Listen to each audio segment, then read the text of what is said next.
My wife missed our 10th wedding anniversary because she said she had a work conference, but when I checked her location on our shared family app, it showed her on a beach in Florida with a man I had never met.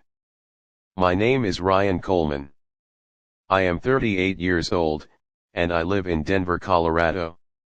I work as an electrician, running my own small business that I built from nothing over the past 12 years. My wife, Jenna, is 36.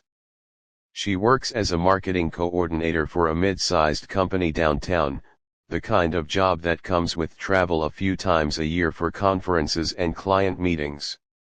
We have 2 kids, a 9-year-old son named Tyler and a 7-year-old daughter named Sophie. Our life together had always felt steady.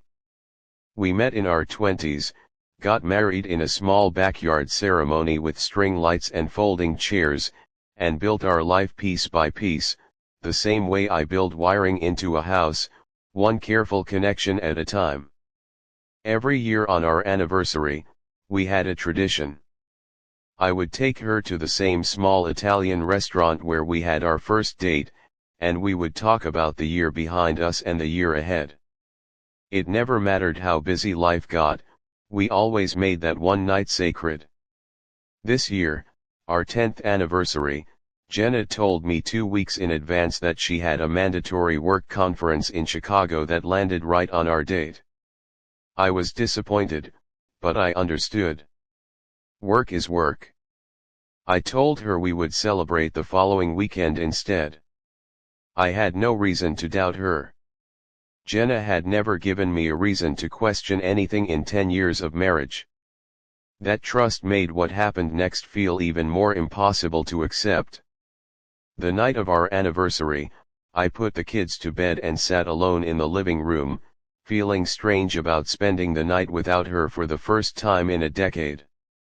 I decided to check the family locator app we had installed years earlier for the kids' safety, mostly out of habit, not suspicion.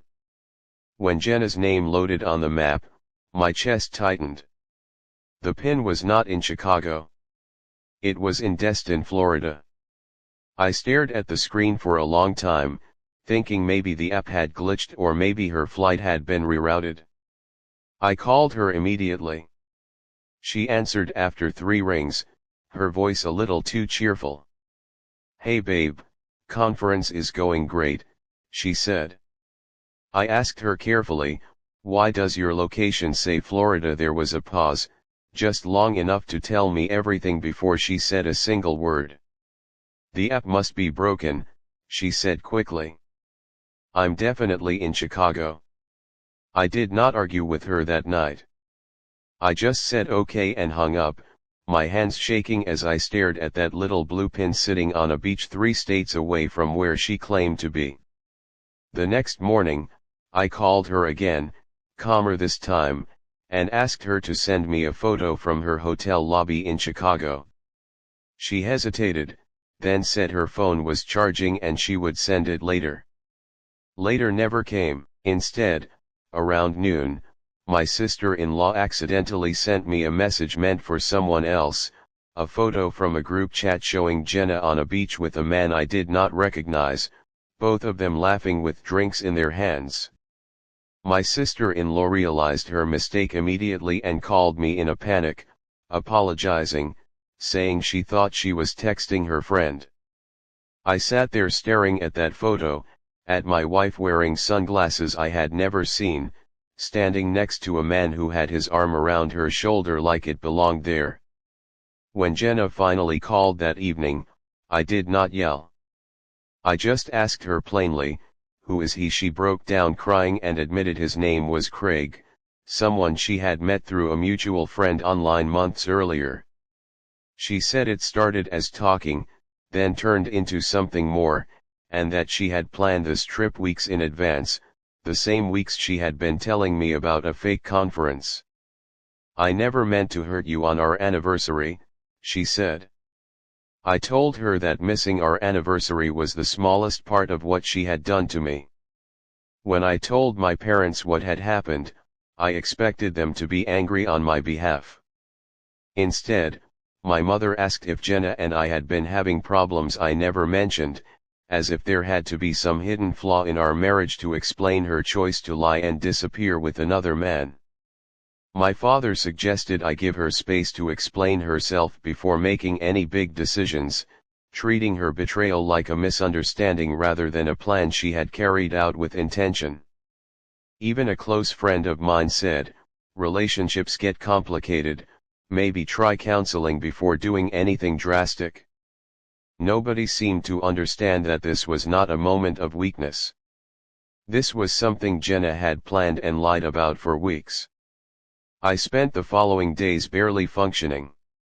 I would drop the kids off at school and sit in my truck afterward, unable to make myself drive to job sites. Tyler asked me one morning why Mom had been crying on the phone so much, and I had no honest way to explain it to a 9-year-old. I stopped sleeping properly. I kept replaying every phone call from the past 2 weeks, every excuse, every lie stacked carefully on top of another. One night, sitting alone at our kitchen table where we used to eat anniversary dinners when we couldn't get a reservation, I finally let myself feel the full weight of what had happened.